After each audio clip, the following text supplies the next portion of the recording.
என்னம்மா உன் மருமகளை காணோம்? அவ இப்பதாண்டி செத்த நேரம் வெளியே போயிட்டு வரேன்னு போனா. உனக்கு இப்ப என்ன பிரச்சனை?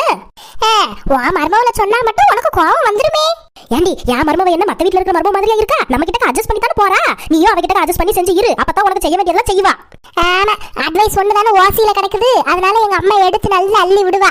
இந்த பாரு, உனக்கு செய்ய வேண்டியதெல்லாம் அவ செஞ்சு வச்சுட்டு போயிருக்கா. போய் எடுத்துட்டு பேசாம இரு. சரி சரி போறேன். மருமவளே, கடைக்கா போயிருந்த? ஆமாத்தே, நம்ம நாத்துக்கு அடுத்த மாசம் பேந்த நாள் வருது இல்ல. அண்ணி என்னை கிண்டல் பண்ணிறியே பேந்த நாள்னு? சரி சரி நாத்து, நான் சும்மா தான் விளையாட்டுக்கு சொன்னேன். சரி மருமவளே, இந்த பையக்கும் என் மக பிறந்த நாளுக்கும் என்ன சம்பந்தம் மருமவளே? அதான் தே, நம்ம நாத்து பிறந்த நாளுக்கு புது ட்ரெஸ் எடுத்துட்டு வந்திருக்கேன். அப்படியா அண்ணி? ரொம்ப தேங்க்ஸ் அண்ணி. யாரு துணி யாருக்குன்னு நீ நினைச்ச? ஆமா அண்ணி, பிறகு எனக்கு தானே ட்ரெஸ் எனக்கு பிறந்த நாளுக்கு. ஆமா, உன் பிறந்த நாள் அன்னைக்கு நீ புது ட்ரெஸ் போட்டு ஸ்டேட்டஸ் போடுவ, நான் பழைய ட்ரெஸ் போட்டு நிக்கணுமா? அதான் எனக்குன்னு எடுத்துட்டு வந்துட்டேன்.